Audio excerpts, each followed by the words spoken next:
नमस्कार दोस्तों, मैं आपकी दोस्त, आपकी कोच, आपकी होस्ट एडवोकेट प्रज्ञा भूषण आज फिर हाजिर हूँ आपके सामने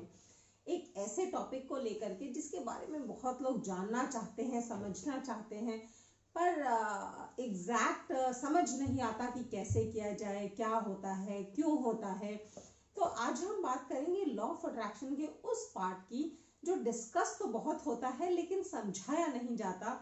कि होता कैसे है ये, यानी कि हमारे सबकॉन्शियस माइंड की और हमारे उस सबकॉन्शियस माइंड में मैसेजेस कैसे पहुंचाए जाते हैं, कैसे बिठा दिए जाते हैं, परमानेंटली उनको सिक्योर कर दिया जाता है हमारे सबकॉन्शियस माइंड में,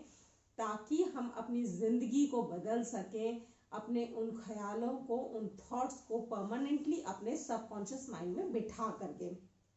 तो दोस्तों, आज मैं बात करने वाली हूँ इसी विषय पर, इसी टॉपिक पर कि हमारे सबकॉन्शियस माइंड में कैसे बातों को बैठाया जाता है, परमानेंटली प्लांट कर दिया जाता है, ताकि उसके हिसाब से वैसी ही हमारी जिंदगी चल सके लॉ ऑफ अट्रैक्शन के through. And I will be telling you 7 ways how the thoughts, the messages can be planted in your subconscious mind. तो आते हैं हम इस टॉपिक पे। इससे पहले आप अगर मेरे चैनल पे फर्स्ट टाइम आए हैं तो मेरे यूट्यूब चैनल को सब्सक्राइब करना बिल्कुल भी मत भूलिएगा, ताकि इस तरह के अच्छे और जानकारी वाले वीडियोस आपको रेगुलर मिलते रहें। तो दोस्तों, जो पहला तरीका है या पहला जो बहुत इम्पॉर्टेंट पार्ट है हमारे सबकॉन्शियस माइंड को, माइंड में किसी भी थॉट को, किसी भी आइडिया को परमानेंटली प्लांट करने का, वो तब है जब हमारा लॉजिकल माइंड डेवलप ही नहीं हुआ होता है, जब हम बच्चे होते हैं, यानी कि जब हमारा कॉन्शियस माइंड जो है बहुत एक्टिव नहीं होता है। बिकॉज होता क्या है दोस्तों कि जब भी कोई इंफॉर्मेशन हमारे पास आती है, कोई भी विजुअल या फिर ऑडियो या फिर थॉट या फिर आइडिया हमारे पास आते हैं, तो हमारे कॉन्शियस माइंड के पास ढेर सारे फिल्टर होते हैं और वो उसे फिल्टर करते हैं और जो उन्हें ठीक लगता है उसी को वो हमारे सबकॉन्शियस माइंड तक पहुंचने देते हैं। लेकिन जब हम छोटे होते हैं, जब हम बच्चे होते हैं, तो हमारा लॉजिकल माइंड बहुत ज़्यादा डेवलप नहीं हुआ होता है, हमारे ये जो फिल्टर्स हैं ये बहुत ज़्यादा डेवलप नहीं हुए होते हैं। उस समय में हमें जिस भी आइडिया से, जिस भी थॉट प्रोसेस से, जिस भी स्ट्रीम ऑफ कॉन्शियसनेस से एक्सपोज करवाया जाता है, वो आइडियाज ज़्यादातर हमारे दिमाग में, हमारे सबकॉन्शियस माइंड में परमानेंटली बैठ जाते हैं। जैसे मैं आपको एग्जांपल बताऊंगी कि बचपन में हमें जब अंधेरे से कोई हमारी दादी, नानी, मौसी डराया करती थी कि अंधेरे में मत जाओ, भूत होता है, अंधेरे में मत जाओ, कोई बिल्ली आ जाएगी, कोई कुत्ता काट लेगा। तो आज भी ज़्यादातर लोग बहुत बड़े होने के बाद भी अंधेरे से डरते हैं, जबकि उनका लॉजिकल माइंड जानता है कि भूत नाम की कोई चीज़ नहीं होती है। हम घर के अगर अंदर हैं तो बिल्ली या कुत्ता कैसे आ जाएगा अंधेरे में, लेकिन फिर भी जब वो अंधेरे में मूव करते हैं तो उन्हें डर लगता है, क्योंकि बचपन में उनके सबकॉन्शियस माइंड में ये बात प्लांट हो चुकी है कि अंधेरे में खतरा होता है। तो ठीक इसी तरह दोस्तों, अगर आप बचपन में किसी बच्चे को बार बार कहते हैं कि तुम तो जबरदस्त व्यक्ति बनने के लिए पैदा हुए हो, तुम तो इस दुनिया को एक नई एनलाइटनमेंट देने के लिए पैदा हुए हो, तुम एक आम व्यक्ति नहीं हो, तो वो बच्चा बड़े होकर बहुत ही कमाल का काम करता है, बहुत ही ऊंची हस्ती बनता है और अपने आप का बहुत नाम कर लेता है। लेकिन वहीं उसी घर में अगर किसी और बच्चे को बार बार ये कहा जाता है कि तुमसे कुछ नहीं हो सकता, तुम तो पनौती हो, तुम्हारे बस की कुछ नहीं है, तुम लाइफ में कुछ अच्छा नहीं कर पाओगे, तो चाहे वो बच्चा कितना भी टैलेंटेड हो, वो जिंदगी में बहुत अच्छा नहीं कर पाता, क्योंकि बचपन से ही उसके सबकॉन्शियस माइंड में बैठा दिया गया है कि वो अच्छा कर ही नहीं सकता है। तो ये था पॉइंट नंबर 1 दोस्तों, कि आपके सबकॉन्शियस माइंड में आइडियाज बैठते कैसे हैं। नंबर 2, लॉजिकली प्रूवन फैक्ट्स, यानी कि जो चीज़ आपके सामने लॉजिकली प्रूव कर दी जाए विद एविडेंस, वो चीज़ें आपके सबकॉन्शियस माइंड का पार्ट हो जाती हैं, क्योंकि आपका कॉन्शियस माइंड, आपका लॉजिकल माइंड उस पर बिलीव करने लगता है, उस पर यकीन करता है। जैसे कि हमें दिखाया गया, बचपन से साइंस में सिखाया गया कि जब 0 डिग्री सेल्सियस टेम्परेचर होता है तो पानी जो है बर्फ में बदल जाता है, पानी जो है जम जाता है। तो हम जानते हैं कि जैसे ही बहुत ठंड होगी, जैसे ही टेम्परेचर 0 डिग्री या उससे नीचे जाएगा, आसपास की सारी जो लिक्विड पानी वाली चीजें हैं वो जम जाएंगी, वो बर्फ में कन्वर्ट हो जाएंगी। तो उसके लिए अब हमें सोचने की जरूरत नहीं पड़ती है, हमारे सबकॉन्शियस माइंड को ऑटोमेटिकली पता है कि टेम्परेचर डाउन जाते ही जो है ये पानी बर्फ में कन्वर्ट हो जाएगा। तो ये है logical proven facts. Number 3 point दोस्तों वो है रिपीटिशन, जो कि बहुत इंपॉर्टेंट पॉइंट है, जिसके थ्रू हम खुद अपने सबकॉन्शियस माइंड में मैसेजेस भेज सकते हैं और अपने माइंड को कंट्रोल कर सकते हैं,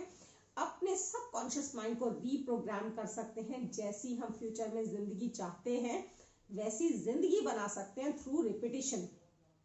बचपन में जब हम छोटे थे तो हमारे नानी दादी बताया करती थी कि बार बार ओम का जाप करो, या आप किसी मूल मंत्र का जाप करो, या आप किसी और धर्म से है तो वहां पे एक कोई रिपीटिशन का आपको एक मंत्र दिया जाता है, बीज मंत्र दिया जाता है। वो इसलिए ताकि अच्छी चीजें परमानेंटली आपके दिमाग में, आपके सबकॉन्शियस माइंड में बैठ जाए। वो ठीक इसी तरह मेडिटेशन में भी होता है कि आप बार बार एक पर्टिकुलर चीज को सोचें, उस पर ध्यान लगाएं, बिकॉज रेपिटिशन से जो है वो चीज आपकी जहन में बैठ जाती है। या कोई और बात हो कि आप जाते हैं और हर व्यक्ति वही बात कह रहा है कि सपोज इस बार फलाना फलाना नेता को वोट नहीं देना, वो करप्ट है। आप जहां जाएं हर कोई यही कह रहा है, आप जहां जाएं हर कोई यही कह रहा है। तो आपको चाहे लॉजिक मिले ना मिले, चाहे प्रूवन फैक्ट हो ना हो, चाहे आपके पास एविडेंस हो ना हो, लेकिन आपके दिमाग में, आपके सबकॉन्शियस माइंड में कहीं ना कहीं ये बात बैठ जाएगी कि वो फलाना नेता करप्ट है और उसे वोट नहीं देना है, उसको इस बार पावर में नहीं आना चाहिए। तो ये जो रिपीटिशन है ये एक बहुत ही पावरफुल टूल है, जो कि हम मेडिटेशन के थ्रू, विजुअलाइजेशन के थ्रू, बार बार सोच के ध्यान लगा करके अपने सबकॉन्शियस माइंड को प्रोग्राम कर सकते हैं और ये अपनी जिंदगी को बदल सकते हैं थ्रू लॉ ऑफ अट्रैक्शन, अगर इस रिपीटिशन वाले टूल को हम रेगुलर यूज करें। नंबर 4 पॉइंट है दोस्तों कि ऐसा फैक्ट या ऐसी बात जो बहुत आपकी जिंदगी में जो बहुत सिग्निफिकेंट लोग हैं उनके द्वारा कही गई हो या की गई हो। जैसे कि आपके पेरेंट्स अगर वो बार बार बोलेंगे कि मेरा बच्चा नायाब है, वो जिंदगी में कुछ कमाल करेगा, तो आप वाकई कमाल करेंगे, क्योंकि आपको विश्वास है कि आपके पेरेंट्स सही बोल रहे हैं, उनकी बातों का आपके ऊपर इम्पैक्ट बहुत ज्यादा है। या फिर वो कहेंगे कि ये नालायक है या कुछ नहीं कर सकता, तो उसका भी इम्पैक्ट आपके ऊपर उतना ही जबरदस्त होगा। इवन आपका डॉक्टर, जिसका आपके एक माइंडसेट पे कंट्रोल है आपकी हेल्थ को लेकर के, अगर आपका डॉक्टर ये बता देगा कि आपके पेट में कोई बीमारी है जो आपको परेशान कर सकती है, जो हो सकता है आपकी जिंदगी के लिए डेंजरस हो, तो दोस्तों हो सकता है आपको वो बीमारी हो ना हो, लेकिन आपको प्रॉब्लम फील होनी स्टार्ट हो जाएगी, आपको अक्सर पेट में दर्द होने लगेगा, हो सकता है सचमुच में कोई अल्सर बन जाए धीरे धीरे आपके पेट में। तो ये जो है आपके डॉक्टर हो गए, आपके लॉयर हो गए, आपके चार्टेड अकाउंटेंट हो गए, जो शायद आपको बताए कि आप फाइनेंशियल ट्रबल में हैं, तो धीरे धीरे आपके माइंड पे उसका इतना इम्पैक्ट होगा कि आप सचमुच फाइनेंशियल ट्रबल में आना शुरू कर देंगे।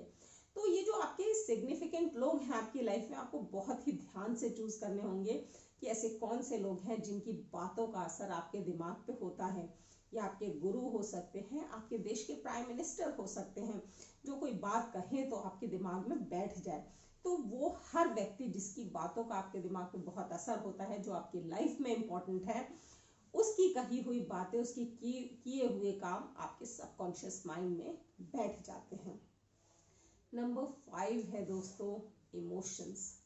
इमोशंस जो है ना आपके हर लॉजिक को खत्म कर देते हैं। आपके लॉजिकल माइंड, आपके कॉन्शियस माइंड, आपके सबकॉन्शियस माइंड, सबके ऊपर उठ जाते हैं इमोशंस। कहते हैं ना कि लोग प्यार में अंधे होते हैं। क्यों अंधे होते हैं? क्योंकि उसमें उस वक्त आप इमोशन से इतने ज्यादा भरे हुए होते हैं, आपके अंदर इतने ज्यादा इमोशंस होते हैं कि आपकी सोचने समझने की शक्ति खत्म सी हो जाती है, ना के बराबर हो जाती है। तब लॉजिक काम नहीं करते, तब सिर्फ आपका इमोशन जो होता है वो होता है हाईएस्ट लेवल पे। इसीलिए जो लोग प्यार में होते हैं, उनका अगर बिलवड उनसे कोई बात कहता है तो वो उनके सबकॉन्शियस माइंड में इतनी ज़्यादा बैठ जाती है कि अपने माँ बाप, घर वाले, रिश्तेदारों, किसी भी की भी कोई भी बात समझ में नहीं आती है। तो emotions play a very powerful role in establishment of some facts in your subconscious mind. तो आपको ये ध्यान रखना है कि आप अपने इमोशंस किस तरफ लेकर के जा रहे हैं। जिस तरह की आप लाइफ चाहते हैं, अगर आप उसमें अपने इमोशंस लगा दें। जब हम विजुअलाइजेशन की बात करते हैं तब भी कहते हैं कि जब सपोज मेरे को एक बहुत अच्छी जॉब चाहिए और फिर मैं साथ में फील भी कर रही हूँ कि वाओ मैं उस जॉब में हूँ, कितना मज़ा आ रहा है, इट्स सो एक्साइटिंग, तो वो जो इमोशंस आते हैं वो बहुत स्ट्रांगली इम्पैक्ट करते हैं मेरे सोचने को और मेरी उस सोच को मेरे सबकॉन्शियस माइंड में प्लांट करने को। नंबर 6 है दोस्तों hypnosis. Hypnosis is basically inducing the sleep, यानी कि हिप्नोसिस के दौरान आपको एक निद्रा की मुद्रा में ले आया जाता है और जो बात उस दौरान में आपके दिमाग में डाली जाती है वो डायरेक्टली आपके सबकॉन्शियस माइंड को सरपास करते हुए आपके कॉन्शियस माइंड को सरपास करते हुए आपके सबकॉन्शियस माइंड में चली जाती है और वहां पे इम्प्लांट की जा सकती है। तो ये एक बड़ा साइंटिफिक तरीका है आपके सबकॉन्शियस माइंड में किसी बात को बैठाने का। इनफैक्ट आजकल हमने देखा है कि काफी बीमारियां भी ठीक की जाती हैं हिप्नोसिस के थ्रू। तो तरीका यही होता है कि आपके कॉन्शियस माइंड को सुला दिया जाता है और जो मैसेज है डायरेक्टली आपके सबकॉन्शियस माइंड में भेजा जाता है। And last but not the least, yes, वो है आपकी सेंसरी रिच लैंग्वेज का यूज। जैसे कि कोई ऐसी लैंग्वेज जिससे आप सोच पा रहे हैं, उससे आपके अंदर इमोशंस भी जाग रहे हैं। अगर उस लैंग्वेज में कोई मैसेज आप तक पहुंचाया जाए तो वो बहुत जल्दी आपके सबकॉन्शियस माइंड में पहुंच जाता है। और इसीलिए विजुअलाइजेशन को भी इसी तरीके से करने को सबसे बेहतर तरीका माना जाता है। सपोज मैं आपको, या कोई बिलवेड है जो अपने लवर को बता रहा है कि हम साथ हैं, हम दोनों ने हाथ पकड़ा हुआ है, हम डैफोडिल्स के गार्डन में घूम रहे हैं, वहाँ दूर दूर तक पीले फूल हैं और हम एक दूसरे के कंधे पे सर रखे हुए आगे बढ़ रहे हैं, डैफोडिल्स की खुशबू आ रही है, कितना अच्छा लग रहा है, क्या माहौल है, कोई हमें वहाँ डिस्टर्ब करने वाला नहीं है। तो दोस्तों ये पूरा वाक्य बताने में आपके अंदर एक विजुअल क्रिएट हो रहा है जिसको भी आप चाहते हैं, आप सचमुच उसको अपने साथ विजुअलाइज कर पा रहे हैं कि आपने उसका हाथ पकड़ा है, आप डैफोडिल्स के खेतों में उसके साथ घूम रहे हैं, उसके कंधे पे आपने सर रखा हुआ है और साथ में ही आपके इमोशंस भी जग रहे हैं। या वहीं पे मैं दूसरी तरफ आपको एक दूसरा सीन बताती हूँ कि हम जा रहे हैं और सडनली वहाँ पे देखा कि एक ब्लैक कलर की बहुत खूबसूरत कार है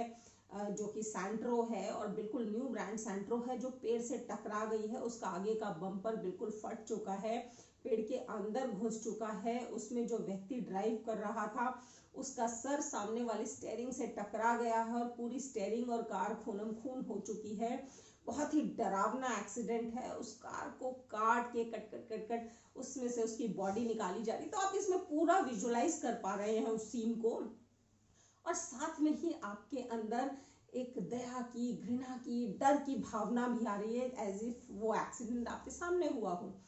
तो इस तरह के जो audio rich, visual rich language होती है, मैसेजेस होते हैं, ये बहुत ही कारगर साबित होते हैं आपके दिमाग में, आपके सबकॉन्शियस माइंड में उन मैसेजेस को प्लांट करने के लिए। तो दोस्तों ये थे 7 तरीके जिससे आप अपने सबकॉन्शियस माइंड को प्रोग्राम कर सकते हैं, वहां तक मैसेजेस भेज सकते हैं और परमानेंटली उन्हें बिठा सकते हैं, जो कि आपकी आगे आने वाली लाइफ को इम्पैक्ट करेंगे। सोचना आपको है कि आपको वहाँ पॉजिटिव मैसेजेस भेजने हैं या नेगेटिव, आपको किन लोगों का साथ रखना है जो आपके सबकॉन्शियस माइंड को इम्पैक्ट करने वाले हैं, ये डिसीजंस आपके होंगे। कैसा लगा आपको आज का वीडियो ज़रूर बताइएगा मेरे नीचे दिए गए कमेंट बॉक्स में। मिलते हैं हमारे नेक्स्ट वीडियो में, तब तक के लिए थैंक यू, धन्यवाद, नमस्कार, शब्बा खैर।